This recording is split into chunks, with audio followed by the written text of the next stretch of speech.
Holy cow. Webinars. Not nerve-wracking or anything. All these floating faces. This is weird. I've done this in person, but I've never done it with all these people just sitting in their houses staring at me, just waiting silently, watching. All right. First of all, thank you all so much for joining me, for signing up.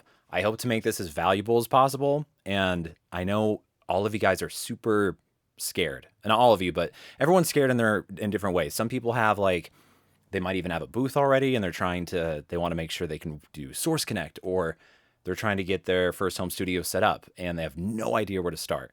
Well, today, hopefully this information that I'm going to be covering on each piece of audio that I go through is going to be helpful for you moving forward. So, let's see. First of all, let me know, put in the chat, how long has it been since you've gotten a haircut? Because I need a haircut. We all need a haircut. Like, my mohawk's turning into like a dead squirrel on the back of my head at this point. It's not good. I need a haircut really bad. All right, so let's go ahead and get started. Now, let me give you an idea of what the format's going to be. A ton of you guys submitted a form, uploaded the audio, recorded everything, did everything I asked for, so thank you. I am definitely not going to be able to cover everyone today. I'm going to try to spend 5 to 10 minutes on each submission, but the good news is if I don't get to yours today for free, I will be available, not for free, but at a very affordable rate, and I'll give those details at the end of the webinar. And it's if you have any questions, just let me know. But let's go ahead and get started. Now, before I start reviewing the audio, let me tell you what the system's going to be. I'm going to pull up the audio. You'll either see it on my screen sometimes or just my face, but you will be hearing the audio. So it's important, if you don't already, put on your headphones. That's right, Barry, put those cans on. All right, so if you don't have any headphones right now, or if you're not listening on high quality speakers, you're not going to hear the nuances that I'm talking about. So it's really important here, because we're going from a home studio stuff to like a high level pro. And that's the difference between getting hired for big work or just kind of, some cheap work that you can find online. Which of course, there's nothing wrong with finding work online, right? But you want to be the higher level your studio and your audio quality is, the more studios and production companies and clients you can work for, because everyone has different standards. And I'm going to be talking about that in a bit. So, and before I hop into the rating system, how I'm going to rate this, it's going to be, there's a lot of different tiers of what is pro? What does that mean? It is subjective at the end of the day, right? It's audio. And yes, by the way, this is being recorded. It's not, you don't see it's being recorded, but trust me, I'm recording it. It's recording right now on my computer. I'll be putting it on a private link for you guys right after, probably on YouTube actually.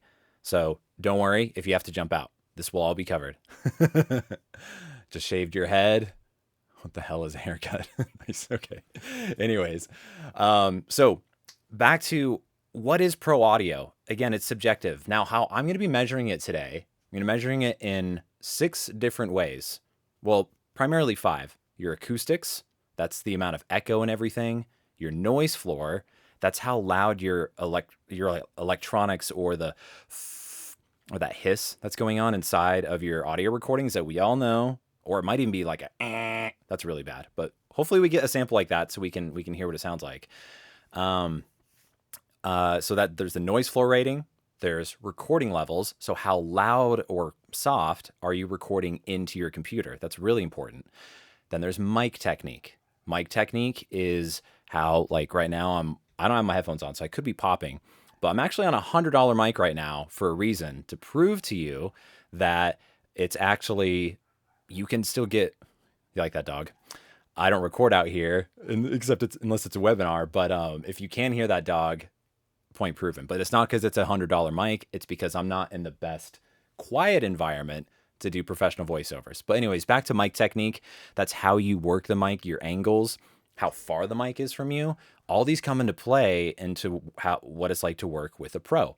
And then the final thing will be mic tone, or sonic characteristics, or flavor, mic juice. I don't know how to whatever you want to call it. But essentially what that is this is the most subjective of it all. It's like, I like how that mic sounds on your voice. Or it's like, I really hate, it sounds really bright and harsh. That's usually not caused by environment or inherent electronics or you recording too quiet, all the other stuff I talked about. It's just, does that mic sound good on your voice? And that is, again, subjective at the end of the day. But if it's harsh enough or irritable enough to most ears or pleasing enough, then you're in a good ballpark. So I'm going to be judging that. How does your equipment sound on you? So I'm going to rate that. All these will be rating on a system of 0, which hopefully I don't think I'll rate anyone 0, 1 to 5. And I'll be bringing up the chart with each one that we go through. All right. So moving forward, let's talk about a clear distinction between working either by yourself, where someone sends you a script and they say, hey, just record this, send it whenever you're ready, versus working directly with a studio where they record you using something like Source Connect, ipDTL. There's other ones called Session Link Pro. There is Source Connect Now. There's all these services, and they're designed with a very, they can record you live in your booth or wherever you're at a high fidelity audio as if you're in their studio. I know plenty of you might know this already, but if you don't, that's what they can do. It doesn't make your studio sound better. It captures how crappy or how good your audio already sounds. And that's why it's of utmost importance to get your studio sounding great without having to add all this post-processing and stuff afterwards. There's no harm in doing that, but we'll get to that later as far as cleaning stuff up. Because let's face it, some of us, we don't have a studio breaks to work out of. I'm very grateful. But that is what I work out of because it would be too loud to work right here. There's parking, or there's barking dogs and there's cars driving around. It would be unacceptable if someone was literally recording me live. And frankly, it's hard to remove out a lot of those noises in post-production. So ideally, you want to get your audio just how it is raw. Like right now, I have a tiny minor bit of a compressor on this, I think. But other than that, it should be coming through pretty good for a $100 mic. I don't think I'm not watching my levels, but I don't have my headphones on. So anyways, that's the goal. Like, because if you can get it good sounding, if you can get your audio sounding good with post-processing or adding, and what I mean by that is you record it, it sounds like, and then you're like, Lord, let me add some noise removal. Let me add de-essing. Let me add a compressor. Let me add EQ. And you may know what you're doing or you may not, but let's say it ends up sounding really good. That's great. But you're screwed if you have to do that to get it sounding good or even acceptable. If you want to work with someone who has Source Connect Now, blah, blah, all those other things I listed, because you can't apply any of that live on the fly. You can in some ways with like a Universal Apollo hardware, but overall, it's not going to make it sound like, it's not going to fix a crappy sounding room. You can kind of fix crappy sounding setups after the matter with more software-based stuff, all right? So I'm going to be judging if someone uploaded a post-processing, like, here's my raw, here's what I did afterwards. What do you think of it? I'll also be judging that too, all right? So let me just glance at the comments. Yes, this is an Audio-Technica AT2020. I've had this for, I think, like over a decade. It's my first VO mic, and I've booked dozens of jobs on it. So I only use it at my desk now as a talkback mic, but I really wanted to make a point of it to I could have loaded up a 416 or, this Rode shotgun mic out on my desk and be like, yeah, this is like this awesome mic and you need it too. I want to make a point, like, overall, if there's no cars driving by and there's no dogs barking, and a plane maybe, you can get really, in a good room. I've fairly good acoustics in here. It's a little live, but I could record voiceovers out here if it was quiet enough. All right. So, and back on technicality side of things, Zoom has a lot of fuzzy on my nose. Zoom has noise cancellation and all this other stuff. I figured out, because I'm a ninja, how to turn most of that crap off.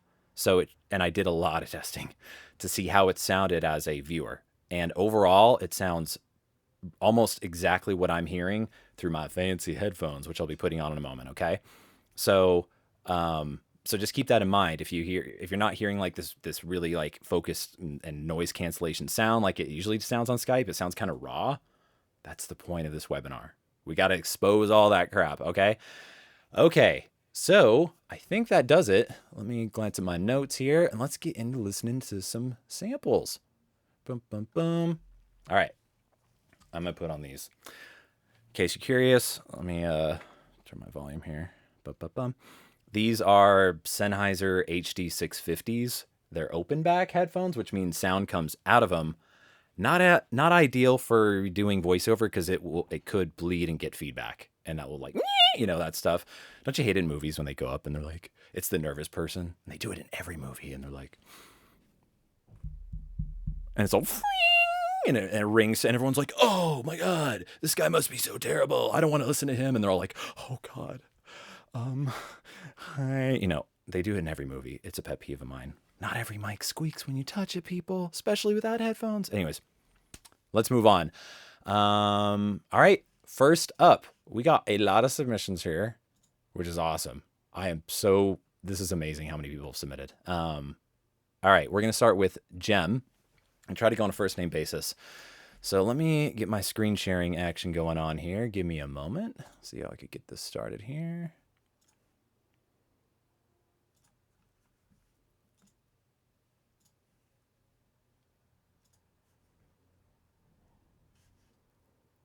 Boom, boom. All right, that should be there. Okay.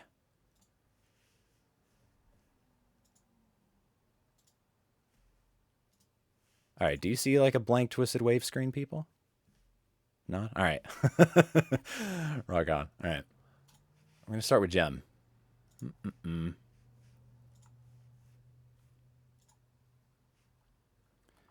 And what I did, if for those of you who didn't actually submitted sample, I required that you record a staple script. It's like some old script I found. I'm like, what can I give to people that won't get me sued? Oh, this like 10-year-old script I got in a workshop.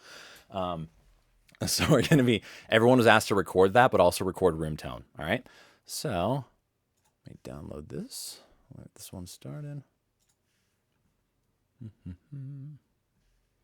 Jem. All right. Y'all see that? All right. So, we're going to start at the beginning here. And just to make sure everything's working, I'm going to mute my mic, and you tell me if you just hear the beginning of this. I've done a lot of testing. I just want to make sure you all can hear it. So let me know if you can hear this in the chat. You need ink and toner, so you go to Staples. Was that audible? Thank you. You're awesome. All right. Now, I found a lovely bug in Zoom without getting too technical. If you ever hear the VO on some of these sounding a little bit distorted, but it doesn't look distorted, which means distorted means these peaks on this waveform would be really high. Zoom will start distorting it. So I've tried to accommodate that by not sending as much output. You might see me grabbing this knob up here and tweaking that. So just keep in mind, if you hear like, whoa, it sounds like it's clipping, but I don't see it's clipping, it's Zoom.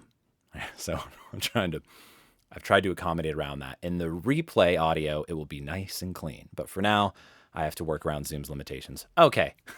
I know her voice is adorable. All right, cool. I'm going to start from the beginning and listen to a little bit of this room tone at the end. So here we go. Jem Torres. You need ink and toner, so you go to Staples. That was easy, right? Let's make it tougher. You need hard-to-find ink in a multi-pack, in stock now, at the lowest price possible. So you go to Staples. Still easy.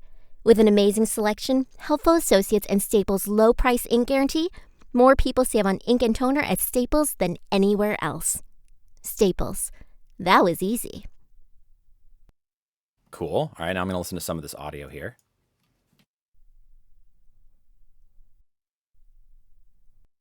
And if you have Twisted Wave, if you don't, I don't know what to tell you. I know there's options in other apps, but there's a cool thing. You go to File, Analyze, it brings up all this data, and you're like, oh my God, what is that? I don't know what to do. That's really overwhelming, Jordan. It's okay. You only have to look at one number, and it is this peak amplitude I almost said amplitude. Amplitude. That's the loudest that the audio gets within this section here. All right. And you want to aim for about -50 or above. And above -50, you think like, doesn't that mean more noise? I know it's confusing. The closer to 0 you get, going from a negative. So if you're at a -50 noise floor, that's good. -40, it's getting louder. -30, louder. -20, louder. All right. I'm trying to make a point. The closer, like if, for example, I'll show you here. Let me analyze this part. See how the peak is -7? All right. That means this part of the VO, the loudest part, is getting to -7 dB. It's almost at 0, which is clipping and distortion. Now, the noise floor, when no one's speaking, no audio, just what your room sounds like right now, when I'm not talking, that's your noise floor. Okay. So I'm analyzing that really quick. I'll be doing this quicker the more we go through these. I'm just trying to educate you on the first few. So we're on -41. Not bad, but not great. So, all right. So I'm going to rate these on a system of 1 to 5.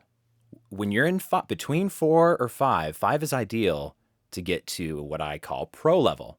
All this whole thing today is about trying to get you to sound as pro as possible so they have no excuse to not hire you. All right. So right now they're all just set at 0 over here. So I'm going to rate it in the system. So her acoustics, I'm just going to listen a little bit more, but I'm pretty sure they're really good. More people save on ink and toner at Staples than anywhere else. Her acoustics are great. Her acoustics are 5. I have these sorted by, from top to bottom, in order of most importance, in my opinion. It's all subjective.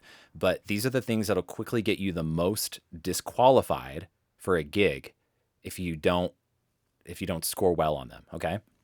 So her acoustics are great. I don't hear any echo. I don't hear, like if it sounded more like this, right? I'm scooting back from the mic, but that could just be mic technique. She might be able to be in a good room, and if I'm up this close, it sounds pretty good. It's a little roomy, but hear how it's kind of echoey, okay? That is your acoustics, the echo, how your sound travels in the space you're recording in. You want it to sound very minimal, little to none.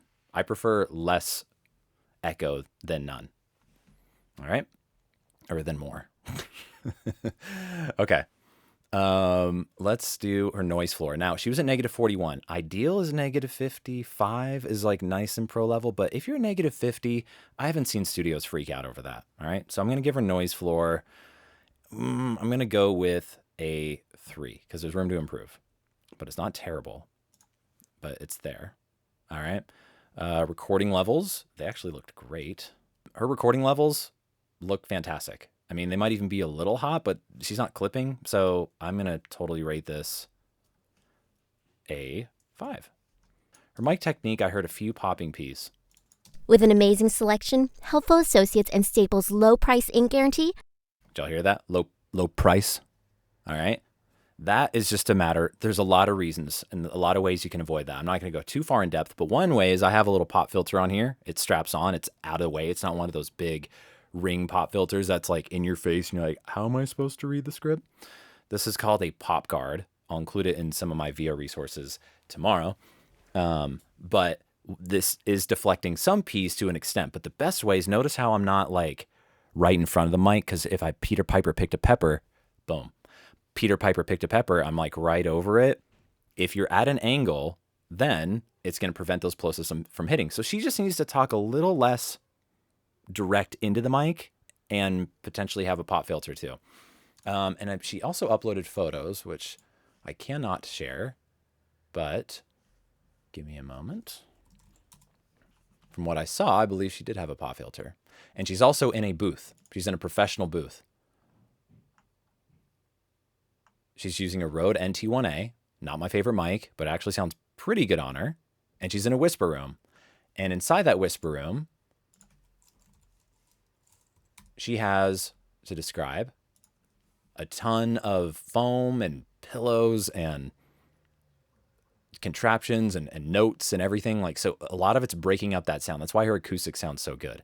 And she does have a pop filter in front of that Rode. She could maybe pull it back a little further. The further your pop filter is, the more space there is for air, your P air, your plosive air, when you go puh, there's a puff of air. The more that can dissipate, and then before it hits the mic, the better. So if your pop filter's back here, you go puh, and it has to go all the way through that dissipate before it hits that mic. So this is really close. So it's only a minimal way to prevent those P's. She has a pop filter, a traditional one, but it's right up on the mic, kind of like this one. She can angle it. So if she pulled it back a little bit more, that might help, and talk a little bit more at an axis, that would fix it. All right, let's get back to the rating system. Mic technique, I'm going to give that a 4 because overall it's not bad. She just needs to adjust those P's. Mic tone, it's a little sibilant and a little harsh. NT1As, my least favorite mic of all time. There's very few mics that I bash. Actually, that's the only one. I'm not going to lie. NT1A sounds quite bad on a lot of voices. It sounds very harsh. Now, I know a few of you, you're just like, oh my God, no, I use the NT1A. Don't freak out. Trust me, this is a case where it sounds way better than I would expect, especially on female voices. It tends to sound really harsh. All right. So the mic tone, I would give this a 4. It's a little bright and sibilant, but nothing that a little talking off axis would do. So for female voices in particular, if you have a bright and sibilant voice, if your S's, what I mean by sibilants is s, if that sounds harsh to an audio engineer's ear or your ears, the ways to mitigate that without doing stuff in software after you record. So when you are recording at the source, it's the best way. That's where we want our audio to sound the best. Listen how my S changes, how harsh it is when I'm going direct in the mic, and then I'm going to go off mic.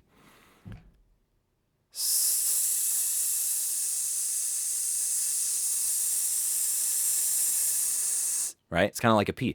P. So it's like the things that can wreck a recording more, like plosives or sibilants.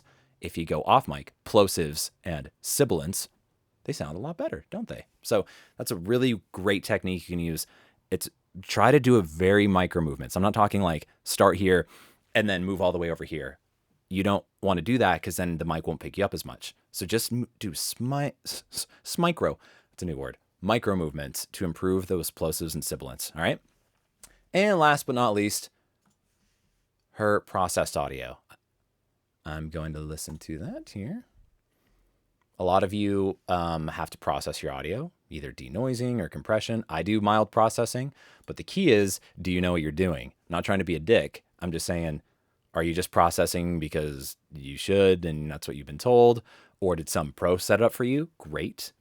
But even then, there is a risk that there's no one size fits all. Like if you do like a really loud recording, right? I could kind of hear some distortion that just happened there and some compression. Let's open this up. Here's her processed audio. All right. I'm going to give it a listen just from right here. And I'm going to listen to not the whole thing, but just some of it, just to save time. Here we go. You need ink and toner, so you go to Staples. That was easy, right? Let's make it tougher. You need hard-to-find ink in a multi-pack, in stock now, at the lowest price possible. With an amazing selection, helpful associates, and Staples' low-price ink guarantee, more people save on ink and toner at Staples than anywhere else. Staples. That was easy. Now let's check your noise floor. See this over here? This already looks smaller. I'm going to analyze that really quick.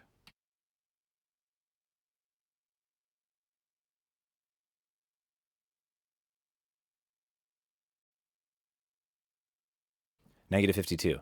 So I'm guessing she did some denoising, which was effective because this sounds good to me. There might be mild compression, probably a high pass filter running, which is a high pass filter is an EQ that takes out just those low end frequencies, which she has very little of because she has a higher voice, right?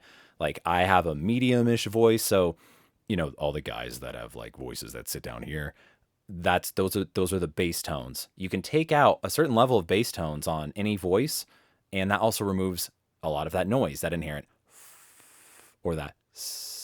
All right. A high pass filter will take that out. And a lot of your audio interfaces have that. It's a little line. I should bring up a picture, but it's like, it goes like this. It's like, that's all it is. It makes that noise when you press it too.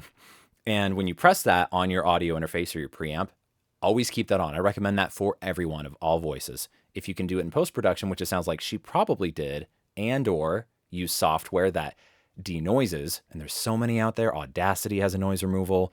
Adobe Audition has one. I don't think Twisted Wave has one. And the popular one is Isotope Denoiser, or it's RX, and then the tool within it is Denoiser. They do a great job when used correctly. And if she is using that, she did a very good job here. So I would rate this, process audio, I would rate this, that this would be, because of the popped P's, I'm going to give it a 4. But it's overall, this is, if I, at the end of the day, if I had to work with the processed audio level as a professional engineer or a studio, I would take Gem on and say, this is pro approved, okay? I could manage with the noise floor, right? If I was recording her via Source Connect and I had to get her raw audio, which we listened to first, the noise floor wouldn't disqualify her, but I would want it to be better, all right? And she's already in a super quiet booth. So I'm guessing it's probably from either some fan noise, like a computer that's in there. I think I saw a computer, a laptop. That's probably generating some noise. And the Rode NT1A, it's a quiet mic, but it's probably got a higher noise floor. It's a cheaper mic, all right? This has a louder noise floor. It has more hiss, inherent hiss. The more money you typically pay for a microphone, not all microphones, but the quieter the amount of hiss that they output. So just keep that in mind. All right, cool. Where are we at for time? 4:37. All right. Let's move on to the next one. I'm going to try to go through these even faster, but I'm also trying to educate you guys in the process to make it valuable, because, like, if this isn't your audio, you're like, I don't care. I just want to hear my audio, dude. Okay. I get it, but I'm trying to inject tips and tricks and what to listen for in your own stuff to make sure you can have this work for you. All right, cool. Any questions in the process? Next up, we got Connor. I'm trying not to say the last names, but some of you slate with your first name, I think. Oh, I did your name. So sorry if your last name is used. If you're trying to keep this private, I'm not trying to exploit. Like, this is Connor so-and-so's secret audio. Downloading it now. Let's get it loaded up. Connor. So Connor, yes, this is your file, and you already see it's in stereo. I'm glad you know what that meant. So for those who don't know what that means, notice how there's like, it's like the same, if you're used to looking at audio waveforms, there's 2 of them, and they look all small. That means it was recorded or just saved, doesn't either way, in stereo, but you always want to do that in mono. Some engineers, some agents, some clients, they may freak out about it.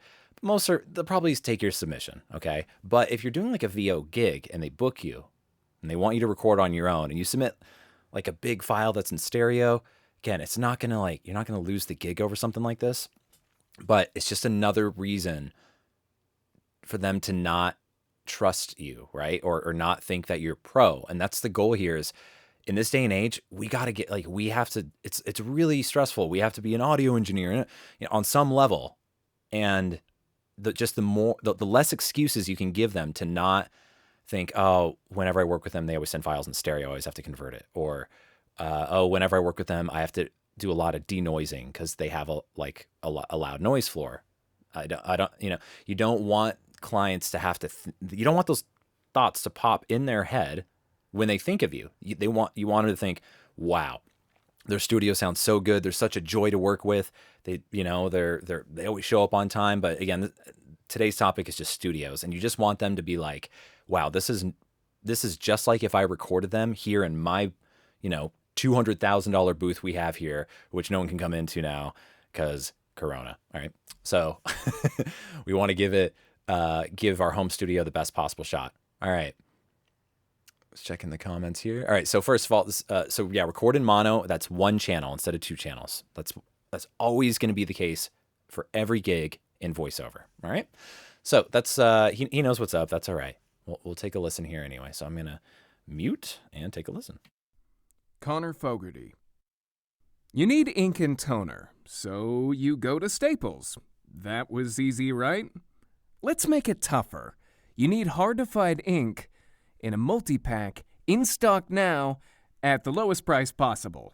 So you go to Staples. Still easy. With an amazing selection, helpful associates, and Staples' low-price ink guarantee, more people save on ink and toner at Staples than anywhere else. Staples. That was easy. Cool. All right. Bum, bum, bum. And by the way, I'm not judging reads today or anything either. But so if like Jem or Connor, if people are like, oh, how's it? That's not the point of today. I can do that, but let's save it for another webinar. This is getting your tech up in order as like ASAP. All right. Okay, cool. So first things first, let me pull up my little chart.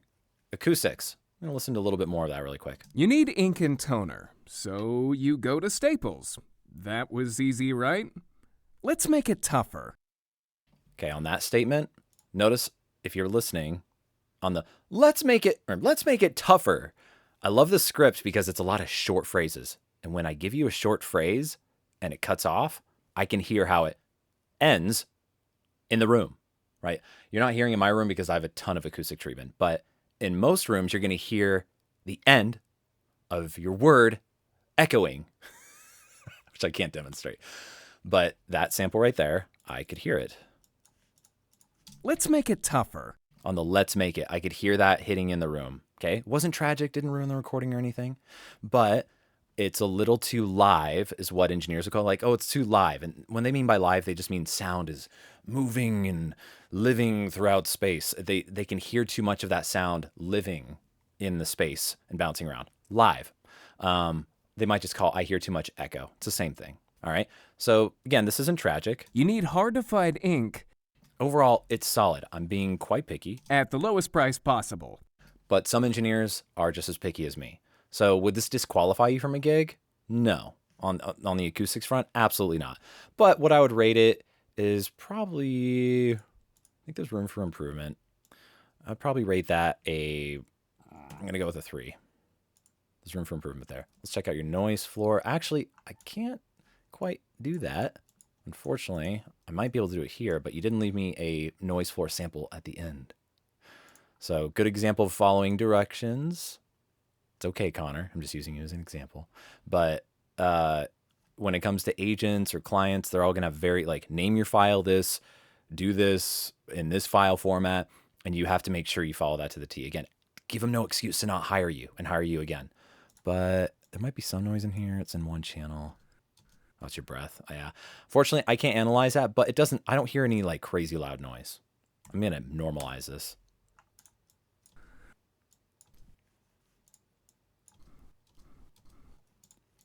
It's hard to tell. I'm guessing your noise floor is probably pretty good, but I can't rate it today. Sorry, buddy. All right. Recording levels. These recording levels. Helpful associates in a little quiet. I'd give them a 4 because it's nothing bad, but I would turn it up. Okay? Because you want your levels to be peaking. I know this one's kind of peaking. Staples. It's like around -12-ish, -6, but we want a little bit of a hotter signal. It's a little too quiet. We want your peaks to try to be hitting around -8, -6. That's my preference. Every engineer's like, no, it should be -10. But if you're dealing with kind of a louder space, if you don't have a booth, because you're saying you got your MXL 990 and you're in a tri booth, that's great. Recording levels. Oh, since you're in a tri booth, you have an open space. Yeah, I would definitely turn up your levels a little bit more, Connor. Okay? Looking at some of the pictures. Cool. For those of you who don't know what a tri booth is, it's this acoustic blanket setup that I believe George Whittam and Rick Wasserman built. And overall, it sounds good. Like, it sounds really good. And I might even take back my acoustic rating. I might bump it up to 4. I'm going to bump that up to 4. All right. But it's essentially, I would check it out. It's I don't know if it's try-booth.com, but Google it. It's an amazing product if you don't have a booth or a closet to record in. I think it's at least over $1,000 or more, but it's super easy and ready to go. It's not going to block noise, a whole lot of noise from getting in, like cars driving by or dogs. It will not help with that. But if you have an echoey room, this helps immensely. So, and let's move on to your mic tone. You're on the MXL 990. That's like I have one of those. I think it's about $100 mic. Right. With an amazing selection, helpful associates, and Staples' low-price ink guarantee, more people save on ink and toner at Staples than anywhere else. Cool. This mic sounds so good for the money. Like, it's crazy. MXL 990, folks. That is a very good budget mic. You do need other equipment to hook it up to, like a preamp and everything, but this tone sounds phenomenally well for how affordable that mic is. I think it's like $90. You need ink and toner, so you go to Staples. That was easy, right? Let's make it tougher. You need hard-to-find ink in a multi-pack, in stock now, at the lowest price possible. Cool. Yeah. Mic technique and mic tone. Give them both. I heard a little bit of popping P, but your mic technique is good overall. So I give mic tone. Who knew I would rate an $80 mic 5 out of 5? But again, like, this isn't. If I had this in mono and I had a noise floor thing, I'd be able to give a better way to rate this. But overall, like, this is something that pros could work with. You just have to make sure that no noise is going to happen during your live recordings. Okay. But overall, that Tribe booth is working really good for you, and you're putting that very affordable mic to work. So, really good job. All right, guys. I don't know the measurements, unfortunately, Tony. I wish I did, but maybe Connor can answer you because he has one. So I am going to have a Q&A at the end of this, by the way, like a live Q&A. All right. Next up is Rebecca Davis. I don't think she cared me saying her name. That's a great question, Buzz. All right, Buzz is asking, what peak level is the noise floor based on? I deliver at -3 dB. So what he's saying is, let me open up Gems. He's saying his peak right here, the loudest part of his wave or of his audio recording is hitting at -3. And that's great. I think that's fair. So in other words, he's saying once you get your audio boosted up, like if you normalize it afterwards, which is taking everything and then bringing the loudest peak to a certain point, which I'll demonstrate. Let me turn it down. So let's say it was recorded like this. Too quiet of a level, but let's say you did it and you have to turn it up. You can normalize in Twisted Wave by hitting this button up here. Click that button, and then you can pick where you want to normalize to. So he's saying you normalize this to -3. So that loudest part just got boosted up there. This is not compression. This is just taking everything and turning it up. It's a volume dial. And yes, Buzz, I believe that's a good, fair rule of thumb. Once you've normalized and maximized your audio level to where it's going to be once you save it, then what is your noise floor at, this part? How loud is that? Whoops, hit my mic. How loud is that? If you're at -50 or quieter, you're doing really good. You're in really good shape. When I do super, super quiet reads, even in that triple wall studio bricks, like if I'm doing a read that's like this quiet, I have to crank the gain up, and the noise floor, and I have very good equipment, and the noise floor could easily be like -45. Okay. So, but just overall, generally, you want to aim for that -50 plus mark. Okay. All right. Boom, boom. All right, folks. I'm just going to skip the slate, Rebecca. But thank you guys for following instructions. All right, let's take a listen. You need ink and toner, so you go to Staples. That was easy, right? Let's make it tougher. You need hard-to-find ink in a multi-pack, in stock now at the lowest price possible. So you go to Staples. Cool. And I'm just to save time, I'm just going to stop there. Not because I'm like, oh God, it's terrible.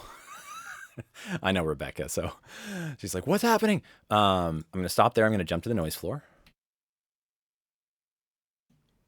And we got, all right, look at that, folks, -65. That's a really good noise floor. And her recording level is great. You know, it could be a little, no, it doesn't need to be hotter. This is a really good recording level. So her noise floor is super, super quiet. That's fantastic. That's a really good noise floor. So let's go rate Rebecca's audio. Okay, her acoustics. This is actually where I heard, this is something I didn't love, but I believe it might be from Mic Technique because I looked at the photos and she's actually in a professional booth. So let's actually bring up, if she give me permission, did she give me permission to share this? Yes, okay. All right. She's in a professional booth by QC Acoustics. It's a 4x4, and it's covered in foam. She has a window on the right of her. If I can zoom in on this more. All right, she's reading off an iPad. She has a music stand with carpet on it or something covered. That's great because that blocks any ringy sound. You don't want your voice bouncing off stuff. And then she's got even some foam on the back door. So now what I'm hearing, if I didn't see this photo, I would think that she might actually be kind of in a bigger room because I'm hearing it's a little too back to that live sound for my taste. It's too, I hear too much of the room in the recording. I hear, it's not like it's like echo, and it's like ruined, but if I was recording you via Source Connect and whatnot, it sounds a little, I hear a little too much of the acoustics for my taste of the booth. Stock now at the lowest price possible. Hear how it's kind of has like a hard surface tone to it, like a glassish tone. But if you look at the photo, you're like, what? And it's a 416. 416s really focus on your mouth, whereas this mic picks up my voice at this angle and not from the back. See if I go behind it, harder to hear. A 416 isn't even all right. A 416 is an even tighter angle. So it will essentially block out even more of badness, anything that's not flattering in the room, and just focus on your voice. What I think this is, the reason why I'm hearing it sound a little too live and too roomy, I bet that mic is too far away from you. It's pointing down at her, which I'm impartial to. Sometimes it sounds great, but sometimes it sounds too distant, in my opinion. So it's either too high up, Rebecca, or it's not angled like it might be like pointed at the top of your head, and you don't really realize it.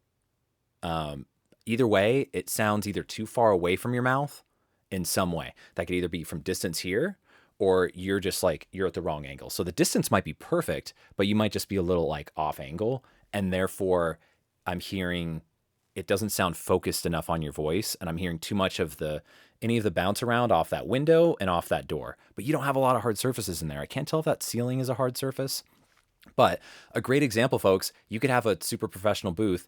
And again, it's not like I'm not going to hire her, but it's just a little too reflective for my tastes.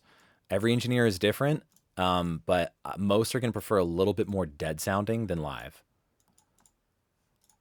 Listen a little more. With an amazing selection, helpful associates, and Staples' low price ink guarantee, more people save on. It's not bad. It's mostly on the shorter phrases. You can hear it. At the lowest price possible. Yeah, it's just got kind of like that, like almost a closet heart drywall sound. It's subtle. I'm being picky. All right, let's go into the rating system here. So acoustics, I'd give a 4 because it's not detrimental. The noise floor is a 5 for sure. Your recording level's 5. Your mic technique, this is where I think there's room for improvement. I don't know. I don't think it's the acoustics in that booth. I think your mic technique is just, it's not the best angle. That's my guess. I don't know until I hear your adjustment. So I'm going to change mic technique to maybe just 4. And mic tone, it's really hard for me to accurately actually give you a good feedback on this because I feel like the placement isn't ideal. So overall, I'm just going to go with a 4 because it sounds fine. So this is definitely like a pro level sound, especially your noise floor and everything is great. I just think that one adjustment, sometimes it's all it takes, folks. You might just need to like do this with a mic. Fixed, right? But you don't know that until you have some anal retentive audio engineer like me that's able to hear those nuances and give you that feedback. And I'm not, there's a lot of tech people who are just looking for problems and they just want to like feel important and be like, even though everything probably sounds great, and they're like, no, I have to find something so I can have value as a man or whatever. So I'm not like that. I just happen to have very high standards when it comes to audio, like really high. I record demo talent all the time. And I troubleshoot people's audio. I've helped people set up studios remotely. And I just have a very high standard, but I don't have an unfair standard that I just expect everyone to achieve no matter what. I'm always analyzing this within reason. So If you hear me not like being fully committed, like, yes, this is exactly what you need, it sounds terrible, it's because, again, this is subjective. So overall, this is great. Let's listen to your processed audio, Rebecca. Rebecca says, is there a way to correct that without someone with me, like to change it? Yes.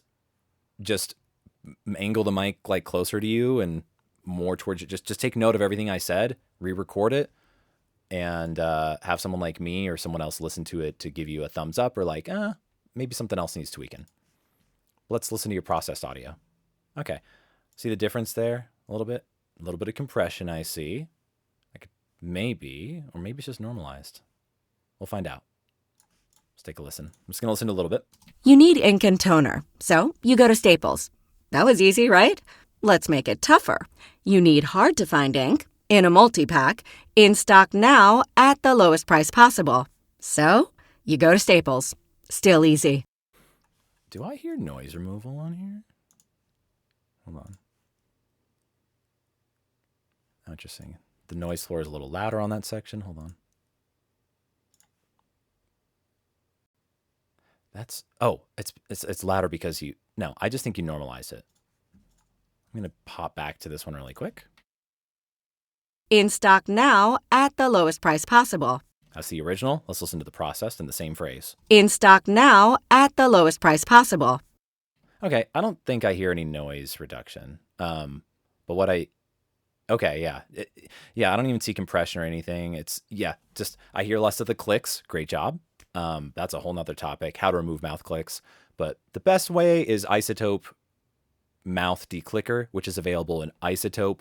That's with a Z. Isotope RX Elements, which is very affordable, and I highly recommend it.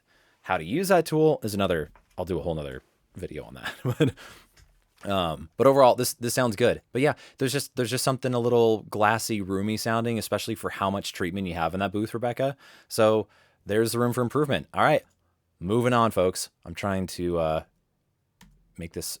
Oh, in your processed audio, I'm gonna give it a 4 because again, there's just something about the room, about the mic placement that I don't love. It's a little distracting for me. But it's not like, oh, we wouldn't air this or we wouldn't hire again. It's just one step away from being really damn good, in my opinion. All right. Next is Jennifer Losi. What's going on? Oh, okay. Someone asked what's going on with Rebecca's breathing. She did tight edits on the breathing. So she cut out kind of mid-breath. So it was just how she edited it. I don't think it was a gate, Thomas. But great ears. Great ears. And we got Jillian. Hey, Jillian. If you were sending that recording to your agent, would you soften the breaths? I think what you guys were hearing was the breaths being cut in half, which is what made them more distracting than if they were just breaths as a whole. Because what sounds weirder? Or what sounds weirder? Or, right, the one that's like, because we don't breathe like that unless we, I don't know, got corona. I have no idea. But, sorry, dark humor. Anyways, so I think that's what y'all were hearing. Because I edit out a lot of my breaths with short commercial stuff, but a lot of people don't, and they book a ton. There's no, if you're really breathy, if you're really before every phrase, then delete that shit, all right? It's going to be distracting. But if you just have normal, like, people tend to favor that more nowadays, especially in character work. Commercial stuff, you can get away in promo and corporate narration. I think if it's a short audition, I don't see the harm in deleting it, the breaths, while you're editing it. Kind of keeps it really focused on your voice, but I know many others would disagree. All right, let's hop in. Jen Losi, here we go. You need ink and toner. So you go to Staples. That was easy, right? Let's make it tougher. You need hard-to-find ink in a multi-pack, in stock now, at the lowest price possible. So you go to Staples. Still easy. With an amazing... Cool. All right. I love your energy. Okay, cool. Let's take a look at the noise floor. I'm going to listen, though, to the noise floor to make sure you're not like...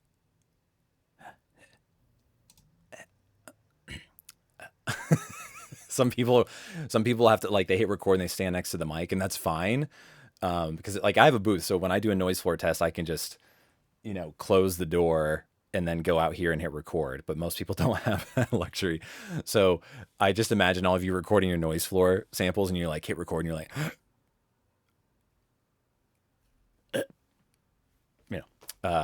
so don't worry, I'm not hearing any farts or anything. But I'm trying to find a section that is truly no human noise at all. So just a moment. Great sample. All right, let me analyze it.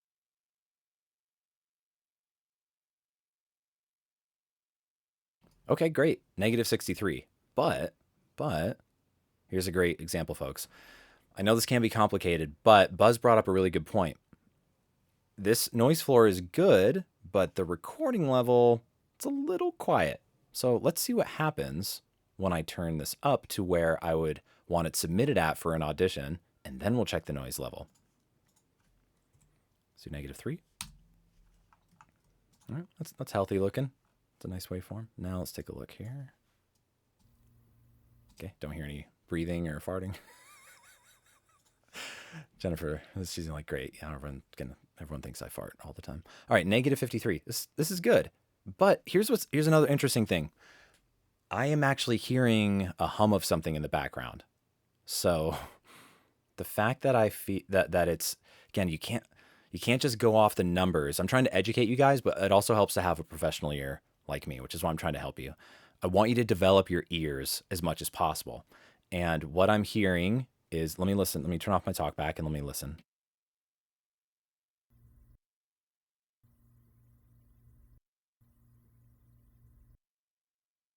Yeah, I hear, if I do the exact note, it sounds like a computer fan. It honestly sounds like a fridge from afar, or just someone running a water heater in your apartment complex.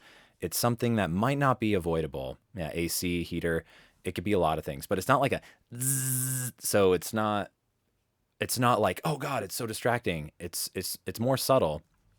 And it could just be scooped out with a high pass filter. I'm not going to go through all that right now and train you guys all in EQ, but it sounds like a lot of low frequency, and if you're not already running a high pass filter, it might be able to be removed. And I think you uploaded a process version. So let's listen to that. But before we get to that, I'm going to rate this. Okay, acoustics, now that I have this normalized. At the lowest price possible. Okay, not ideal, but not tragic. So I'm going to give it a 3. I hear, and if you guys can hear, I can hear the room she's in for sure. It sounds like a corner of a room. It sounds distancy, so I definitely know it's not a booth, I'm guessing, right? This would be a good time to bring up a photo. So what she's got here is the 416 aimed right down at her face, and then she's got, oh, smart, you have another door open. Look at that. You use existing doors and an existing wall to create a corner. That's brilliant. Wow. Take note of this, everyone. That's really impressive. I could do that. Look. Can you see on my camera? Oh, I don't know. I have like 2 doors. That's crazy. I've never seen anyone do that. Okay. Without going too deep into this, you totally could take advantage of this even more, Jennifer, and just somehow take a blanket or a big ass towel and put it on top of both those doors, that closet door, and like wedge it into the frame and close it, and then just drape it over, and then use like a clip on top of the room that you're actually in right now. And if you just did that, that's already going to make a big difference, because I think a lot of the reflection I'm hearing in the room is coming from that ceiling above you. I don't see the whole room, but I see the main area you're recording in. So, but that's what I'm hearing. This type of foam, folks, is great. It doesn't do nothing, but when you already have this much open space around you, all right, and and it's in a big room, and the rest of it is a hard surface, even if you had like professional acoustic panels that like those 2-inch thick, or 4-inch thick ones that are like 4 feet long, I have them all over my studio. But even if you had those, it would help a little bit more. But what's happening is there's a lot of sound escaping where she is, and it's just bouncing all around. So whatever you can do, yeah, right? Jillian notices the vent, by the way. It could have been your AC. I'm not catching up on HVAC is the outside of her building window. Yeah, that's so hard. Apartment living is hard, man. But again, it wasn't super loud and distracting, but it's something that like a Source Connect studio or whatever, they probably would notice and ask if you could do something about it. But yeah, so acoustics, I'm going to give that a 3, but thank you for these great pictures. Essentially, the more you can just wrap fabric around that, the thicker the fabric, the better, and just clamp it all around you while you're in there. It'll look ugly as hell. It doesn't matter what we look like. Look at what my hair is doing eventually. Like, I'm not looking good. I need my hair cut really bad. I'm used to having it super short on the sides, and now I feel like I'm growing like mutton chops up here. It's weird. Okay, but let's move on to back to the rating. So acoustics, I'd give it a 3, maybe even a 2.5. But again, it's not that. The 416 really helps. So noise floor, I'm gonna give that a 3 because that hum in there, even though it's technically negative 52, I'm hearing too much of a hum. So that's why I'm giving it a 3. Recording levels were a little too quiet. They weren't. Let me go back to where they were. Yeah, it wasn't like terrible. I'll give it a 4. And mic technique, let me renormalize it. Your mic technique was fine. Listen a little bit. With an amazing selection, helpful associates, and Staples' low price ink guarantee. Yeah, I don't hear like popping peas or anything, and it doesn't sound like you're too off axis. I'm going to give that a 5. Mic tone, I like how it sounds. I'm going to listen a little more. In stock now, at the lowest price possible. It's nice. It's a little bright on some of the S's, but because female voices, the 416 can be a little harsh on. But overall, I like it. So I would give it a 5. I have no problem with this. And one trick, folks, when you're in a room like this and you have a lot of hard surfaces around you, the closer you get to the mic, there's a fine line. Like if you record everything right here, it's going to be a little ridiculous. But notice how just me scooting up like this, it sounds a lot tighter and clearer, and it makes me want to do a radio voice. All right. But the closer you get to your microphone, the less it's picking up of your voice bouncing around everywhere else. So that's a worker. It's not the ultimate fix, but if you can't add even a blanket or whatever, and you're hearing too much echo, not a motorcycle, it's not for that. I'm talking about acoustics only, echo only. Get a little closer to the mic. They always recommend hang loose distance, which is great, but it's not so great if this is your only recording setup. You got to get a little bit closer, and that will make up for your voice bouncing around so much in that space. All right, that's a really easy, quick adjustment you could do. I don't know how far she is though, right? I haven't seen a photo or whatever, but yeah, I'd scoot up a little bit, Jen. And let's hear the processed audio. Levels still could be better, but let's take a listen to some of this and see how she processed it. Here we go. Let's make it tougher.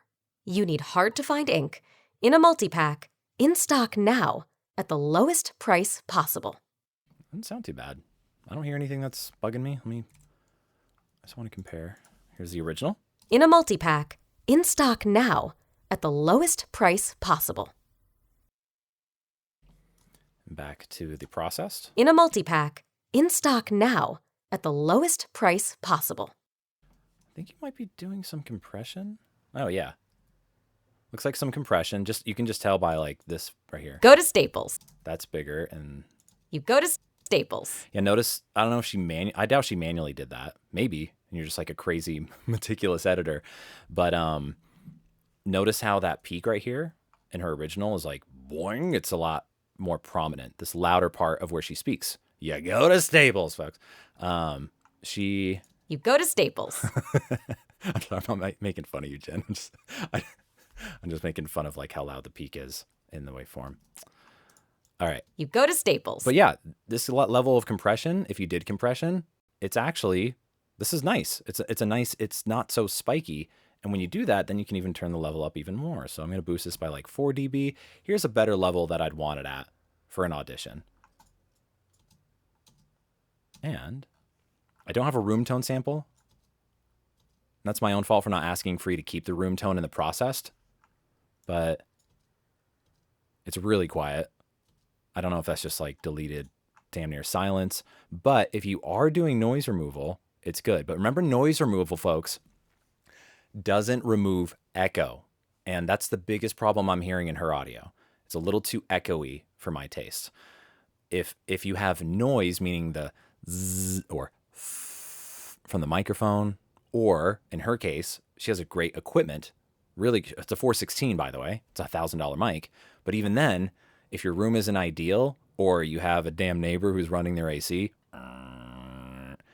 that is noise. And that's where a noise removal tool can come into play. So I think you may have used noise removal, but it's I have no problem with this processing. So, but after processing, so I'm going to rate not just the processing, but like how pro level is it just overall, 0 out of 5. I'm going to listen a little bit more. With an amazing selection, helpful associates, and Staples' low price ink guarantee. I'm going to give it, it's like a 3.5. It's like a 3 or a 3.5. Because I like the compression you're doing. Your level was a little bit better. It still could have been a little higher, like peaking around -3 more. But it's on its way. It's totally fine for auditions and stuff. And even maybe some like corporate work and, e-learning and stuff like that. I think they're going to be fine with this. But once you get that acoustics in order, that hum isn't tragic. And a good denoise tool can remove that hum because it's consistent. The more consistent the noise is in your audio, zzz, and if it just stays like that through the whole audio, the better those tools can do, because you take that tool and you select that one portion, not while you're speaking, but just when you hear a zzz, when you aren't speaking, you grab that, put it in the tool, and then hit remove, and it takes it out, but you've got to be sure, folks, to not take out too much, all right? But really good submission. This is like, I love the range of this stuff. Some people have booze, some people don't. All right. You guys, I know this is like really techie and a lot of info, and I'm talking fast. I'm trying to both educate you and compact as much of people's samples into this as possible. So let me know. Is this? Give me a thumbs up if you're still following. If you're going cross-eyed, let me know if this is valuable to you. If this is helpful. Next one up is Lindsay. Let's take a listen. You need ink and toner, so you go to Staples. That was easy, right? Let's make it tougher. You need hard-to-find ink in a multi-pack, in stock now, at the lowest price possible. So you go to Staples. Still easy. With an amazing selection, helpful associates, and Staples' low-price ink guarantee. Cool. All right. Now, I realize I can't evaluate people's noise floor terribly well unless their levels are good. And so here's another case, folks, where the level, it's a little too quiet. You can normalize this, but the reason why you want to record going in and trying to get your peaks to hit more like, kind of like that, is because if you see what happened here, the problem is if you record too quiet and you're like, why can't I just turn it up afterwards? What happens is it ends up having more noise in the final recording. So look at this level. After I boosted it to the level where I'd want it at for her to record at, let's take a listen. Sorry, it's blocking some of my view. Analyze. All right, -39. That's definitely not a good noise floor. So let me listen to some of that.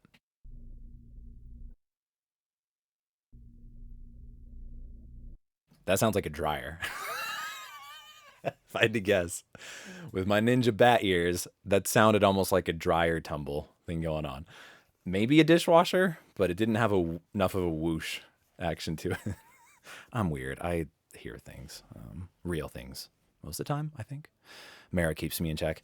But so the problem here is because she recorded so quiet and I turned it up, this is a very loud noise floor. So noise floor, it's hard to tell. Like but I'm gonna, because it wasn't recorded at a great level. Let's start with the recording level. You're peaking around -15, so it's not great. Again, we want to try to aim for like at least -10, maybe -8. But even at -10 recording is good. And then if you boost that, if you already have a quiet environment, you're in good shape. So, giving you recording levels, I'm gonna give them a 3. Okay. Because again, it's not like you recorded super, super quiet, but it's a little too quiet, especially because it sounds like you kind of have a noisy-ish environment. And again, you want to get as much of a clean, like original signal in versus artificially boosting it. Because when you artificially boost it, it sounds inherently noisier. You hear more of that noise. If you mechanically, if you will, or physically boost it when you are recording, it can reduce the amount of sound that ends up in the final audio.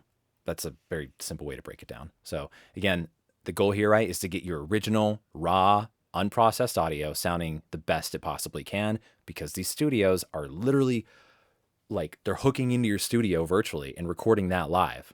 We gotta get that there, folks.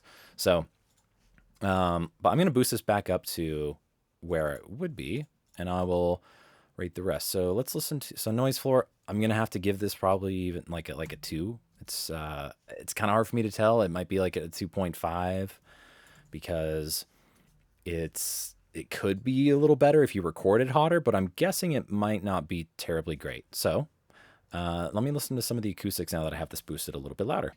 You need ink and toner, so you go to Staples. That was easy, right? Okay, I'm gonna give the acoustics like almost a 3. Being super picky. It's not super echoey, but I'm going to give it a 3 because I hear some echo, and it's a little unpleasing. So it's not like there's a difference between like a controlled, like in Rebecca's booth. She's in a booth with a lot of treatment, so her voice wasn't traveling far, and it wasn't like doing a lot of irritable sounding stuff. This one is a little bit more of an untreated sound. All right, and I'm going to pull up her pictures in a second if she gave me permission to share them. But the acoustics, there's definitely room for improvement. Let me listen a little more. You need hard-to-find ink in a multi-pack, in stock now. And it almost sounds processed. It almost sounds like noise removal was already applied. Did you try to sneak this past me, Lindsay? Did you try to sneak your noise removal in? Because I'll hear it. But just kidding. If you didn't, it's okay. But there's something kind of, there's a tone. It's called phase, and there's something whooshy sounding a little bit in the audio. At the lowest price possible. So yeah, the acoustics I'm going to give a 3 because this doesn't sound like you're in a bathroom. So there's definitely room for improvement there. We want to get to a 5 on all these, right, folks? Let's listen to mic technique. With an amazing selection, helpful associates, and Staples' low price ink guarantee, more people save on ink and toner at Staples than anywhere else. All right, mic technique sounds fine. You might be a little off axis, but I can't tell because there's something going on with either your acoustics or your noise removal, which you didn't mean to apply, but I'm pretty sure there's some sort of noise removal on this. But your mic technique is fine. I'm going to give it a 4. And I realized, I don't know if I've been judging the mic tone on everyone's in the past. I apologize. I think I missed that on maybe a few of those. But if it was, assume it was good or great. Otherwise, I would have rated that. I would have definitely taken the time to be like, I don't love this mic on your voice. There goes a motorcycle. All right. She's on a TLM 102. It's a great mic for the money. An Apollo Twin. Okay. A phenomenal, these are both pro level pieces of equipment. And she said I could share her photos. So I'm going to bring down some of these. All right. I see some foam. Okay. I see some foam boxed in really close and tight around the microphone, like right up on it. I'll address that in a moment. Let's look at some other photos. Okay. I see her laptop and stuff. And I just see I do see a lot of hard surface. I think that's a hard surface. I think that's drywall that I see, which is what I'm hearing. Oh, okay. This one's really telling. Okay. So what I'm hearing a combination of a few things, Lindsay. I'm hearing, the biggest thing is that noise floor. Might be in a basement or something, but I'm hearing some sort of machinery or hum. Something's on. And it's not probably your laptop that's causing that level of low frequency noise. Laptop fans tend to be more like, I'm weird. I can emulate it all. But if it's more of a deep hum, it sounds very like a big something. It could be something in your apartment that's your neighbor has on, which sucks. But all noise aside, let's address the acoustics. I'm hearing two things. I'm hearing those hard surfaces in this space that I see around you. I don't know what's behind you, but I'm guessing it's even more hard surface. So I'm hearing too much of that get into the room. And I see what you're trying to do here to accommodate for it. You added a foam box around the microphone. I could talk about this for a long time, but the problem with boxing in a microphone it's kind of it's like a last resort solution. We do it in hotel rooms when we travel. But the problem with doing that is it tends, especially sadly, on more expensive mics most of the time, like a TLM 103, it's around a $600 to $700 mic. It will sound, because the nicer mics pick up more detail, it can then sound a little bit more like, that's my cat crying. If Mara's watching from the other room, if you could come get DC and feed him. DC, it's going to be okay. It's all right. I don't torture my cats, I swear. He doesn't get fed till 6. But he just likes to remind us. But what happens is those foam areas, they can make it sound, I can't emulate it right now, but they can make it sound a little woofy. Let me try. Pillows. All right. Now, I'm in a room that already sounds pretty good, but I'm going to try to demonstrate how the effect. All right. So, okay. You hear that? Hear how it sounds like extra tight? And some of you are like, whoa, it sounds pretty good. It does, and it kind of doesn't. Like if I really, there we go. I'm going to get really, now you hear that? It's getting really muffled sounding now. I'm kind of rubbing the mic, but you hear how like the life out of my voice is gone, and I'm going to take them away. Slowly. Hello, hello, hello, hello, hello, hello, hello, hello. Oh, there's the higher frequencies, the breath, the air in the voice. It's really important for clarity for the human ear to hear that. And when you have something like this, it can tend to make it just suck that life out of it and it sound really muffled. I hate recording in hotel rooms, but this is what happens a lot. So that's what I'm hearing there. Let's take a listen to your processed audio and I'll move on to Q&A. So right now, folks, if you have a question, get it ready in the chat. I'm going to go move my cat to another room. If you could type in all caps, question, in all caps, colon, and then your question. I'm doing this all myself. I don't have someone like sifting through the questions. So if you could just do it in all caps question without word, then I will see it. Okay. But let's move on to her processed audio. You need ink and toner, so you go to Staples. That was easy, right? Let's make it tougher. You need hard-to-find ink in a multi-pack. Okay, I'm going to go back to the original, which I turned up, so I'm going to turn it down a few dB to match. That was easy, right? Let's make it tougher. You need hard-to-find ink. And processed. You need hard-to-find ink in a multi-pack. I see she did noise reduction, and that is it is helping, but there is, it's creating, when you apply too much noise reduction, folks, it adds a very artificial, like incoherent sound of the voice. It's like Skype calls. It's the best way I can, or even Zoom. You don't hear it now because I turned all that shit off, but it can sound very like distant and kind of like you're like in the ocean, maybe. You're like, it's really hard to put into words in a non-technical way, but it just sounds kind of like not focused and clear. It sounds like there's parts of it pulled out, which there are with noise removal. So, it could be a dryer, Michael saying it's something like that, but the noise removal is decent on here. But like I said, I feel like I already heard it on the original. So at the lowest price possible. It's taking out some clarity, like the P on her price was kind of gone. So this sounds quite processed, and not in a way where it's like, oh, it's too much compression, too much EQ. It's more like the noise removal, which are the big heavy duty, like those are the things you can really mess stuff up on audio. Now, Lindsay, this isn't like destroyed audio, but this isn't something like if I were to, just for example, if you wanted to like do a demo with me and I always approve people's home studios before I work with them, and this is the sample you sent me. With an amazing selection, helpful associates. I wouldn't accept this for your demo. It wouldn't sound good. This isn't pro level. All right.